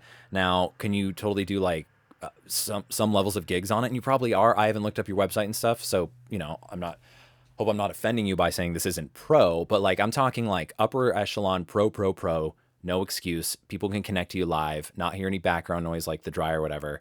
How does it sound? And here's the good news. You have really good equipment, but it's also a case, folks, to show the equipment can't fix the room. And that's why my rating chart is set up in this order, right? Mic tone, it's kind of hard to tell. I'm going to give it a 4. And the processed audio, if I had to rate it, it's definitely like it's a 3, maybe even a 2.5. So, but I have them in this order for a reason, because these are the things that can be the most detrimental to your audio if they aren't good. Acoustics, noise floor, recording levels, mic technique, mic tone is subjective. And then, of course, if you process, that's not the order, but that's just like the extra thing I was rating at the end. Okay.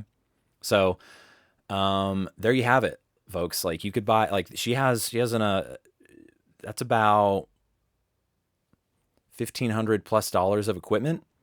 But if she had more treatment around her, like just more, if she took that box off and was able to kind of close off that area more with acoustic panels or blankets, or like that tri-booth, shout out to tri-booth, that thing is amazing.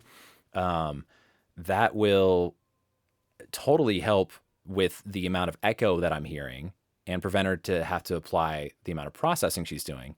And in addition to that, if you're able to get rid of whatever's making that hum noise, hopefully it's in your place of living that you can turn that off when you record, you'll be in really good shape if you make those adjustments. So these are just a series of, like, we've covered the whole gambit, folks, here. Like, I know some people submitted, they have USB mics and stuff, but I haven't been able to cover everyone. But this is a sample of what I can do for all the people who submitted and weren't able to get their audio listened to. So stay tuned to the end. I'm gonna for if you did not get your audio listened to, I have a special offer just for those who took the time and uploaded all their stuff.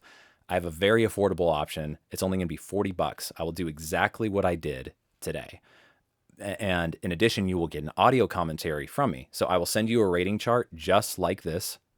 And I will, in addition to that, I will record myself like right now. You won't get video, but you'll get me talking, and I'll be giving you like about a 5-minute, just shooting a bunch of information at you, but you have it saved in an audio file. I'm like, okay, here's what I'm hearing, blah, blah, blah. It's everything I did today for each of these people, but honestly, a little even more in depth. And that includes both a processed audio file and a raw audio file for $40. My current link right now, it's jordanaudio.ninja is my site. It's normally $50. Just for the next week, I'm doing it for $40, which honestly is a steal. I could give you something in that 5-minute ramble. You're like, oh, that's all I need to tweak, and you could be in really good shape. But if you need more in-depth stuff, you can hire me for half-hour or 1-hour consulting rates. There we go. Thank you, folks. Okay, let's move on to your Q&A. I'm going to scroll. I'm going to go move my cat because I think Mara's busy. So give me a moment. I'll be back so you don't hear a sad, super sad sounding cat in the back. I'll be right back. All right. Question from it's either Andrea. Which high-pass filter noise remover would you recommend to remove the room tone buzz? So, okay. I don't know if you're asking which software as a noise remover software is great. If you are recommending that, they all vary. Audacity has one, which is decent, but you have to be careful with the threshold. You need to experiment a lot and then send it to a pro like me if you don't know what you're doing, because a lot of people are like, I think it sounds better, but it might sound like detrimental, right? So if you're asking for just a really good one to buy, which has a little bit of a learning curve, but overall it's quite easy to use. It's called Isotope RX Elements. And within there's multiple tools, but one of them is called Voice Denoiser. And that you can capture a sample of that hum, and then you can, when you're not speaking, and you can remove it. And again, there's a threshold, and you always got to experiment with it. Which one sounds like it's taking out enough of the noise without taking out parts of my voice? Cool. That's my top recommendation. Now, as far as a high pass filter, let me bring up a picture of what I know many of you probably already know what this looks like, but there are plenty who are learning. All right. Here's the high pass filter symbol. All right. If you have this button on your Focusrite Scarlett or on your UAD Apollo or even on your USB mic, use it. It's going to do a very good job at taking out low rumble stuff. It might even help a ton with Lindsay's file, for example. I always heard that whooshing sound. She may have already done this, and I don't know, but again, there's no one size fits all. It can't just fix it instantaneously. But I recommend keeping that on for all voices when you're recording. And if you don't have one on your hardware, then there are plugins. I can't go into too much detail right now to cover that. But hit me up and I can, that's something I can help you with. It just depends on what you're using. Is it Twisted Wave, Audition? They all have high pass filter tools you can apply after you record that accomplish the same effect. All right. Next question from Lynn. Can you quickly clarify recording levels versus processed audio levels that are preferable for pro sound? Okay, I think I know what you're asking. Let me pull up Twisted Wave. So I got Lindsay's file open here. So I would prefer, let's go back to our original one that has more peaks. When you're recording, and this waveform looks the same in all your software, okay? It's like Twisted Wave, no matter what you use, you have a waveform and you can see where the peaks are, and they line up with these numbers over here. And the bigger it is, the more distortion there is. So recording levels, I prefer, this is actually, I boosted this artificially, but this is a level where I would love to see you guys recording at. Hitting your peaks like around -6 or even -9 is all right. But the quieter your space is, if you have like a booth, that's super, super quiet like Rebecca's, then you can get away with like your peak sitting around -15 and then you boost it up and it's not going to sound too noisy. But if you are in a closet or in a tri-booth or something like that and you don't have all this dense wall around you, then you want to be recording, trying to get your peaks hitting around -6-ish, right? Now, processed audio, and let's just do, this is not even really processing in my opinion, but one way to process, and that a lot of people want you to do when you submit auditions, and I highly recommend it, is to normalize. And I did that earlier where it's just taking everything and turning it up. It's not compression. It's not EQ. It's just boosting everything. So let's say she recorded at this level and she's ready to submit. In Twisted Wave, you hit this button. And a lot of people recommend -3, but I don't. I actually do -0.5 or even just -1. Why? This one might be a little too hot, but most of the time you have just one peak that's like, I'm artificially doing this. It's kind of like that. Okay. And if you normalize that where to -1, then everything else stays super quiet. And so then it's your files are sounding quieter compared to everyone else's auditions coming in. And, I know some people do casting in here like that are on the call and like, they know when they're having to ride that volume. And it's kind of between the people who know how to use processing best or just even normalize well are going to get an advantage, because unless if you're doing it too loud, then you want to find that nice level. So once you process or normalize afterwards, I recommend -3 is a good start, and if your level's like really consistent like this, then great. But if it's a lot peakier, then I say go to -1 and it can bring up all those quieter moments. All right. Jennifer, any ideas for dealing with vibrations coming from loud people upstairs who love running and stomping and hate carpets? Ideally, I will get a booth soon, but until then I'm at loss. This is the hardest thing about audio is intermittent sounds or sounds that just come out of nowhere. And especially if they aren't consistent, like if it's the same kind of boom sound, it's like boom, boom, boom, boom, boom, boom. There are ways but you can remove it, but it's a pain in the ass. Like it's really high level advanced stuff. And you usually do it at the sacrifice of the audio. And people who work in movies and film, they have to do that all the time. Because they're recording out in in a warehouse or whatever. And, Spider-Man's yelling something and they're like, no, Spider-Man, don't do that. And isn't that great acting? 'Cause I do this for a living. And they might their costume might have all this metal on it and it bumps something and it makes a bunch of noise while they speak. Well, they will spend a half an hour trying to fix that before they hire Jake Gyllenhaal to come back in, or hire a voice match to come in and do it at a much lower rate to replace those lines. So the long answer to all that is not really. You can kind of like go in a spectro. Let me try to open it here. Here's RX7. Okay. So if this is a spectrogram view. So notice there's a waveform and I'm going to get rid of that. Now, that's just the audio information. And this range down here at the bottom are low frequencies. And the higher you go up are the high frequencies. So it's like,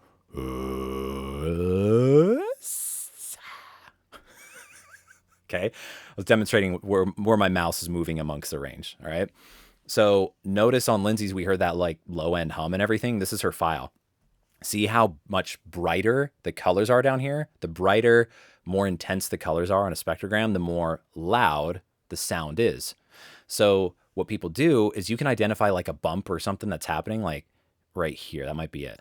And then you can take like a paint tool and you could like draw around like, here's that thump that bastard who doesn't use carpet and I want to remove it. And there's ways you can go through and try to remove it one by one, but it usually ends up just pulling something out of the audio. It works better in like busy sound, like a music bed or something like that. But when it's like just a dry, clean voice, you hear a lot of things that you can change to it. So I'm working on trying to find a more simple way to do that, but there's your answer. It is possible, but it takes a lot of work. So, all right, moving on. Jennifer, is it Samira? Samira? That's a beautiful name. Question. You say you don't like the Rode NT1, but what do you think of the NT2A? Would that also be affecting sibilance and harshness? Okay, let me get some clarification out of the way. The mic that I'm not a fan of is the old original NT1A. Bring that up here. Rode NT1A. It's the silver one. Okay? There's the NT2A, of course. That's what she's talking about. But okay, here's the classic photo of it. It's this one, all right? And it just sounds hard. I don't like it. I really don't like it. Sorry, I love Rode, but this is like the only mic I don't like by them. I own Rode mics. The Rode NT2A, which I'll get to in a moment, is a phenomenal mic. But this 1A just sounds not so good on a lot of voices. They have since come out with a new version called the Rode NT1. Right here, which is just a little bit more than the NT1A. This one's a few years old. And from the sound samples I've heard, so essentially it looks exactly the same except it's black. So as far as the shape and everything, and this pop screen is different. That's cooler pop screen. I like it. It sounds so much better. Holy crap. So if you're in this price range, this is actually a damn good mic for the money.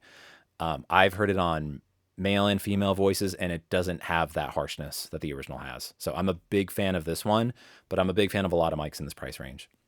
All right, so the NT2A is what you're asking about.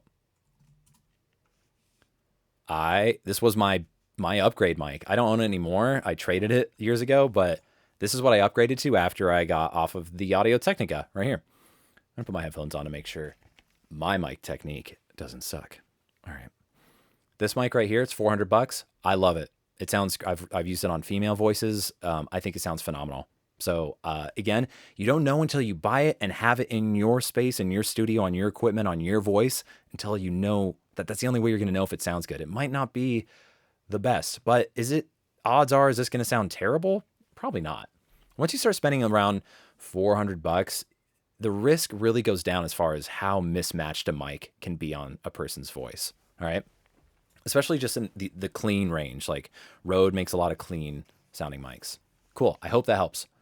And the NT2A is not as bright as the NT1 or the NT1A from what I've heard. Next question, Sean.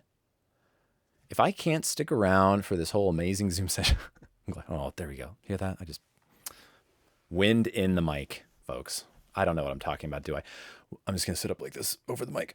Will you be able to send us a recording of this whole session via email? Side note, I can't help but read all the caps questions format as Dwight Schrute.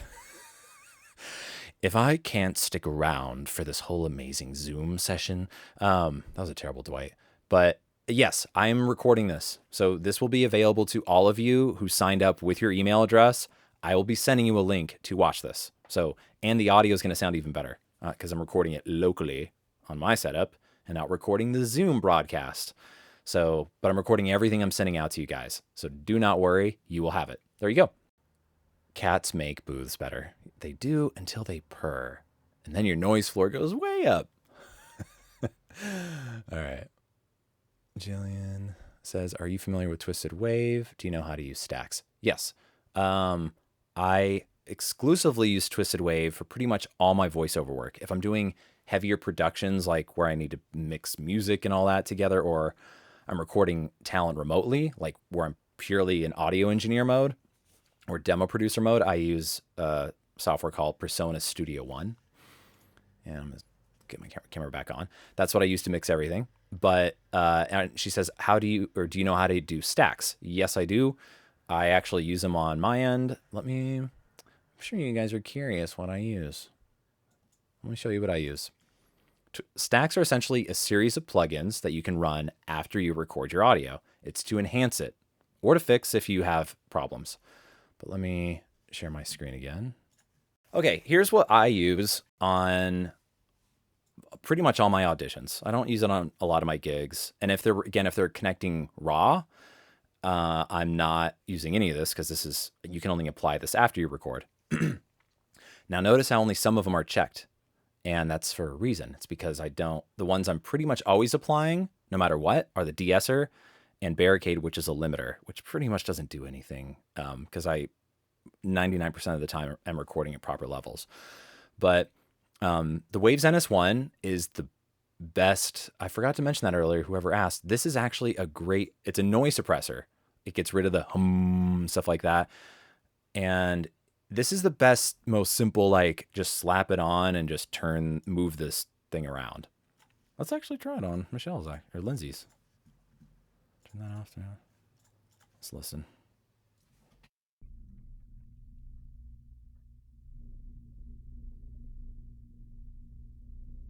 Will save on ink and toner at Staples than anywhere else. Staples. That was easy. Okay, so see that meter that's going up and down? That's pushing what it detects as noise down.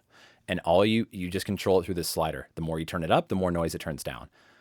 My preset is like this, 0.6. All right.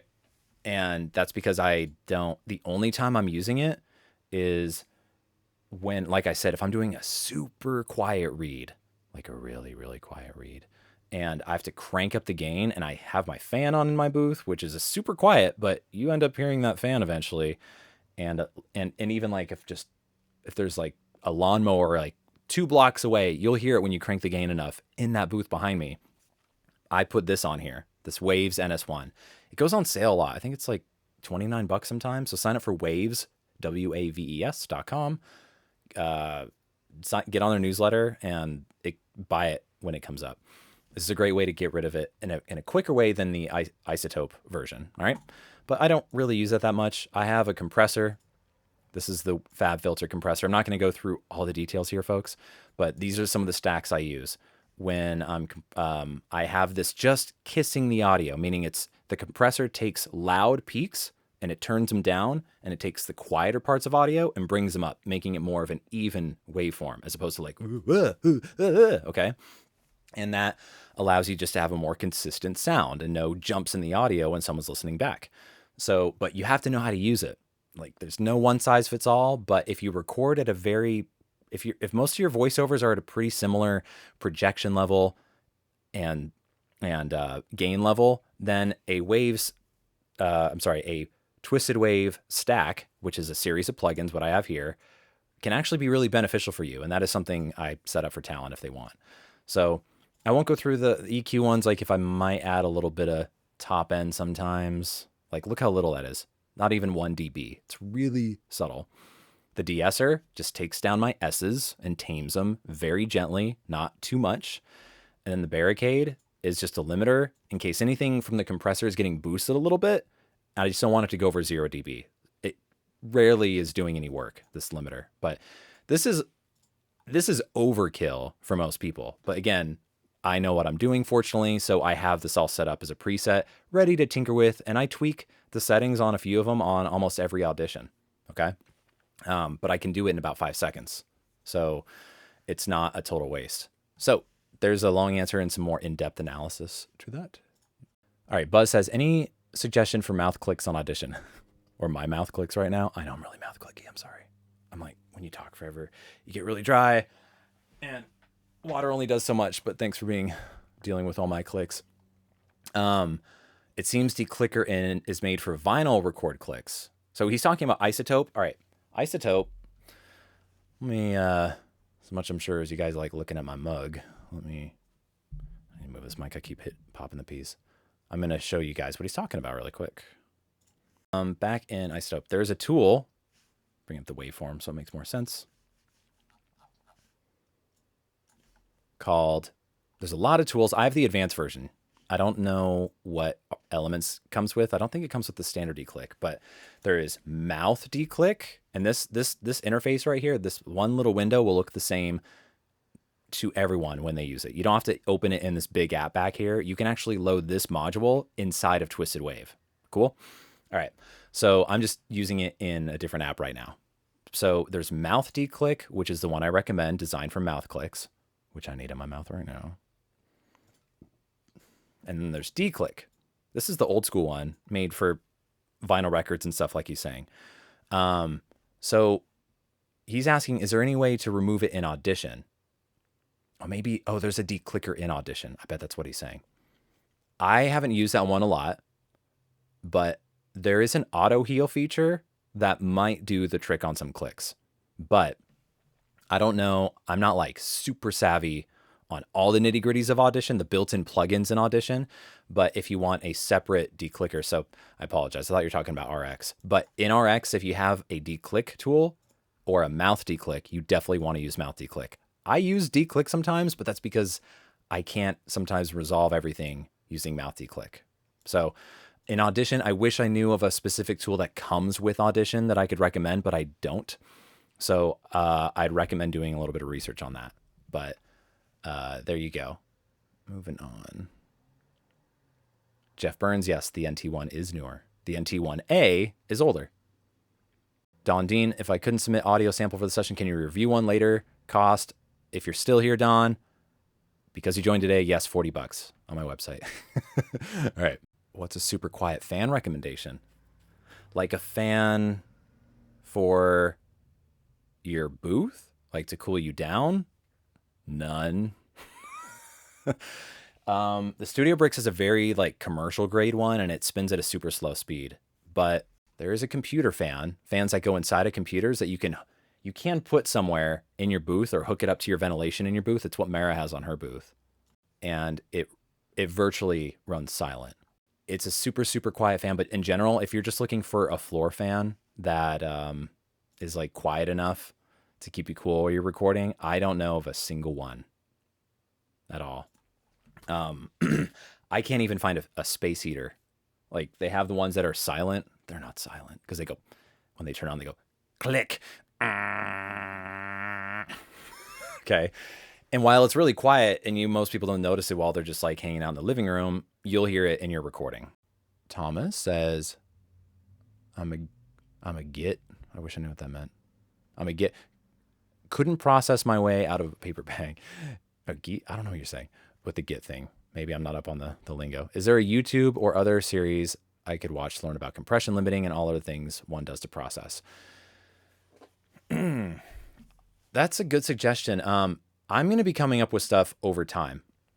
I don't have everything right now, obviously. I just didn't realize how high the demand was for it and how niche processing is for voiceover, because there is a lot of content on YouTube of like how to process vocals, how to compress, and that stuff is it's for singing. It's way too much.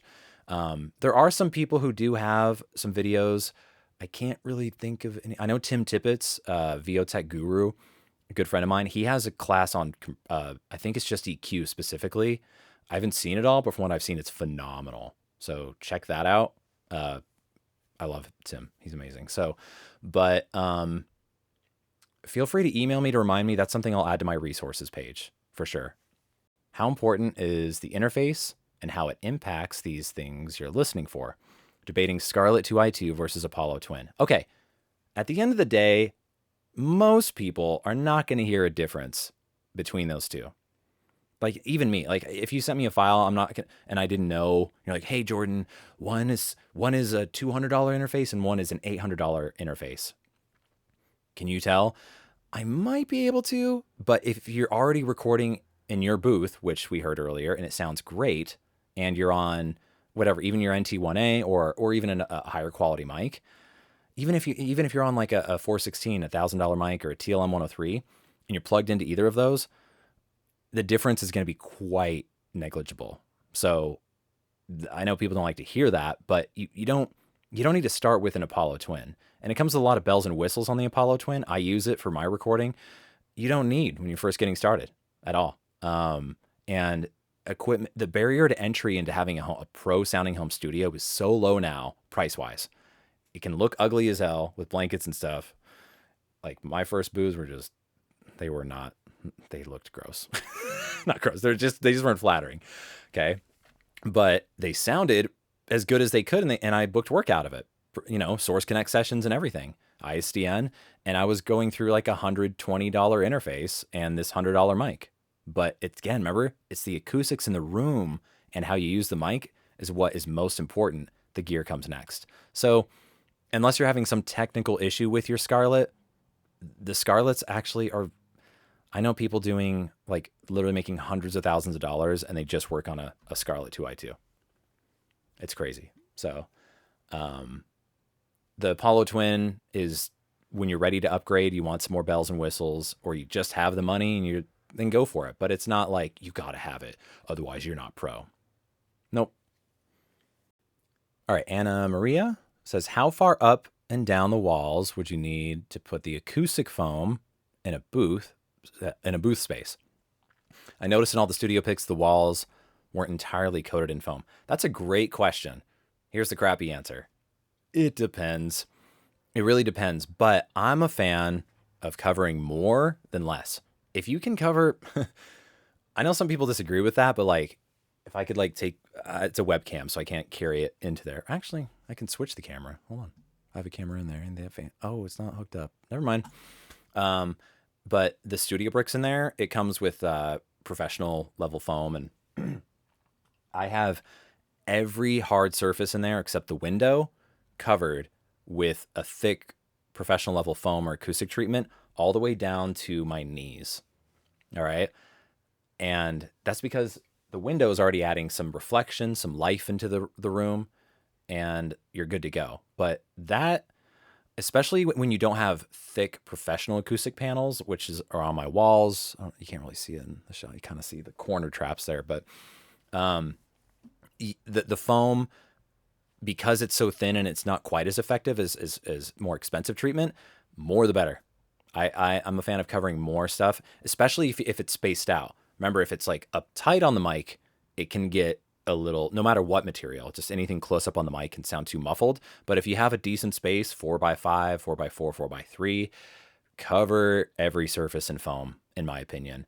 And then if it sounds too dead or too weird, you can take some off. But generally, I've never heard like, you know what, you should take away some of that acoustic treatment. It sounds too dead. I've never, ever given that advice to anyone from audio that I've analyzed. Now, if you are limited on foam, by the way, you want to cover your direct area.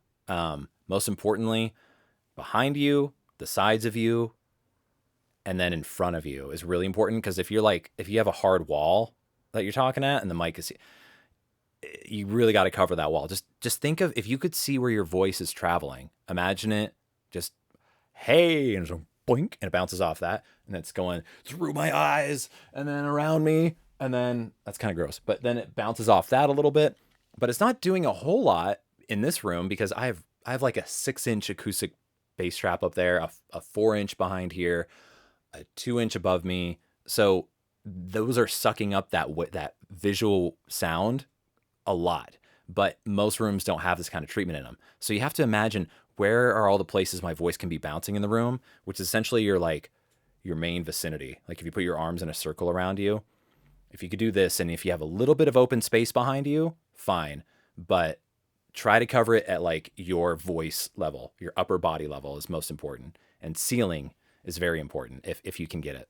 Would you cover blankets, walls? Would you cover blanket walls as well? Cover walls with blankets? Is that what you mean? Or, yeah. If you could clarify what you mean by that. But if you're saying put blankets on walls, hell yeah. Oh, your booth is a blanket fort. The thicker you can make your blankets, the better. So if you can add another layer, like for example, in whose was it? Was it Connor? Someone had the Tri booth earlier, and that's a great setup. It sounds super good, but it was apparent he was in a pretty maybe empty room or high ceiling. Like I could definitely hear drywall still in the recording, just a little too much for my taste. And if he added just another layer of those blankets or just anything, like the thicker the better, and you just drape it more and just keep wedging up and make a blanket sandwich. That would taste like shit. Hey, Corona, we're in troubled times. We might be eating blankets soon, folks. But the thicker you can make it, the better. So yeah, if you have like you should have seen my first booth, dude. I would like unpack boxes at my day job, and it would have like I'd like find this in a box of some gear I unpacked, and I'm like, oh, I could put this in my VO booth, and it's gonna sound just 0.05% better. I'm gonna do it. And I take it home, and I grab a staple gun, and it would look all crooked and shitty, and I'd be like, oh, that's doing something. It's doing something. And at the end of the day, it might be very minimal, but if you have a lot of pieces, and who cares how it looks, the more you can add, the more sound you can suck up, the better. All right. Looks like that is it. All right, Max, you're with the Scarlett 2i2s, you're 416. You have to keep the gain knob just a little past 3 o'clock. Yeah, the 416 needs a decent amount of gain. And that is where the inherent difference between like a Focusrite, like a Scarlett, a $200 interface versus like an $800 or even a $500 Audient interface. Those will have a little bit cleaner gain. Like you can boost it up on those higher levels and you're going to hear less noise. It's not a huge difference sometimes. Sometimes it might be 5 dB, it might be 10, which could be more. It just depends. But yeah, that's not abnormal, Max. So don't stress. It's all condenser mics require a lot of gain, usually like 75% plus, especially on quiet reads. So, okay. I also, when I was like pitching this, I'm like, hey, everyone, I'm going to have a list of recommended gear already for you. Unfortunately, this being my first ever webinar, holy crap, was the prep work a lot more than I expected. Okay. So I wanted the webinar itself to go smoothly for you. I have a VO resources page on my jordanaudio.ninja site, and I will be building that out in the next few days with very specific gear, a low budget tier, medium budget tier, and a high budget. So it's like you're ready to upgrade. Here's a whole list of stuff. It's not going to be like, this is what you must get, but I'm going to give a range of options for you to pick from that you're going to be in good shape. Like odds are it's not going to sound crappy on your voice. It's been tried and tested equipment on a lot of people's studios. And again, remember, gear a lot of the times isn't the fix. Sometimes it's just some acoustic blankets. So I'll include links to acoustic treatment, microphones, mic cables, stands, you name it, at all different price points. But that'll be coming in the next few days on the website. I'll be emailing you all a link to this recording once it's done. I'll also be emailing you if you're interested in getting your audio evaluated like we just did today on an even more in depth. I'll be sending a link to you to where you can like buy a package and get set up and submit your audio. And that is it, folks. I cannot thank you enough. Thank you so much for coming. The turnout on this has been amazing. And I hope to have made it as entertaining and educational and not too frantic because I talk really fast.